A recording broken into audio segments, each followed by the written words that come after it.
Simuler un orgasme. Rien que le titre, ça interpelle, non? Et pourtant, derrière ce qui ressemble à un mensonge, il y a souvent une réalité beaucoup plus nuancée. Une réalité qui parle de communication et surtout du désir de bien faire.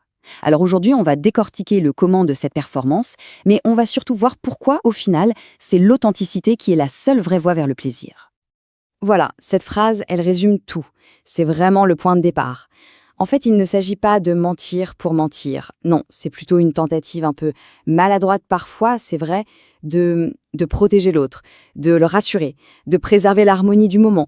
L'intention, au fond, c'est de dire « tout va bien, je suis avec toi, je passe un super moment ».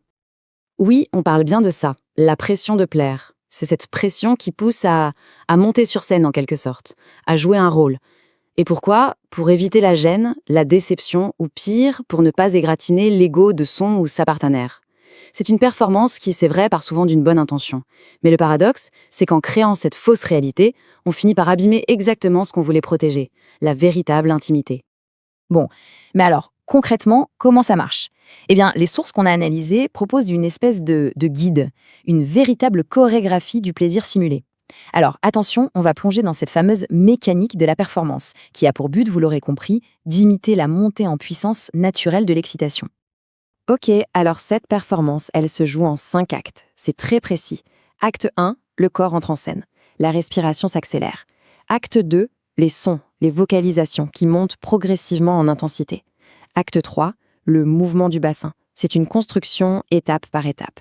Et puis arrive l'acte 4, le point culminant, le pic. Mais, et c'est peut-être le plus important pour que ce soit crédible, c'est l'acte 5, la relaxation. Ce moment de calme, de détente qui suit et qui est censé être la signature du plaisir. Donc l'idée centrale, c'est vraiment la progression. Il n'y a pas de bouton on-off pour l'orgasme, évidemment.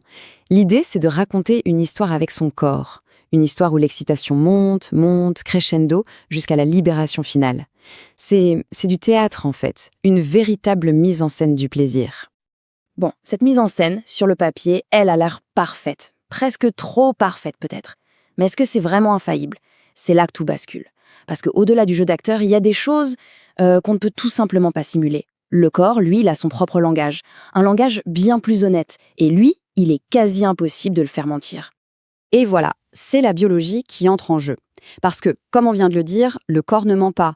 Il a ses propres réactions. Des réactions physiologiques complètement involontaires. Ce sont les vraies signatures de l'orgasme. Et celles-là, elles échappent totalement à notre contrôle. Prenons des exemples concrets. Le gonflement des seins, l'engorgement du clitoris ou même la lubrification vaginale, tout ça, ce sont des réponses physiologiques. Ce n'est pas quelque chose qu'on peut décider de faire, qu'on peut jouer. Non, ce sont des signaux que le corps envoie, des signaux involontaires, la preuve vivante que l'expérience est authentique. Et là, on touche vraiment au cœur du problème. Parce que oui, simuler, ça peut peut-être rassurer sur le moment. C'est une sorte de pansement, on va dire, sur une potentielle blessure d'ego. Mais en pansement, ça ne guérit pas la plaie.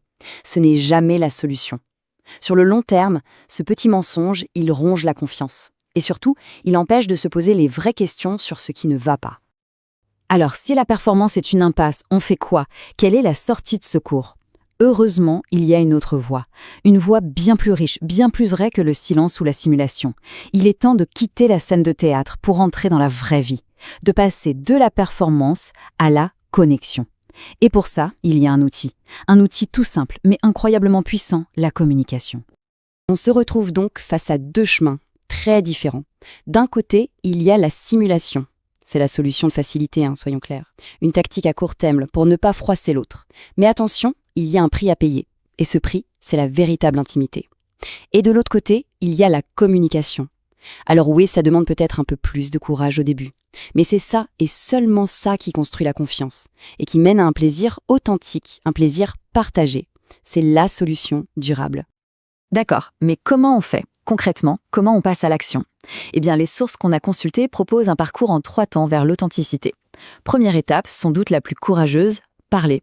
Oser dire ce qui nous fait vraiment vibrer. Deuxième étape, qui est absolument essentielle, s'explorer. Apprendre à se connaître soi-même pour pouvoir ensuite mieux guider l'autre. Et enfin, la troisième étape, qui découle logiquement des 2 premières, guider. Faire de la sexualité un projet commun, une exploration à 2, où le seul et unique but, c'est le plaisir partagé. Bon, après avoir exploré tout ça, du comment simuler au pourquoi communiquer, il est temps de prendre un peu de recul, de regarder la situation d'un peu plus haut. Et si la clé de tout ça, au fond, se trouvait dans un concept qu'on n'attendait pas forcément à cette place? Et si, au final, l'aphrodisiaque le plus puissant qui soit, c'était tout simplement la communication honnête? Si, au-delà de n'importe quelle technique ou performance, le vrai secret d'une sexualité épanouie, c'était juste ça, le courage de construire le plaisir à deux, mot après mot, ensemble. C'est une question qui mérite d'être posée,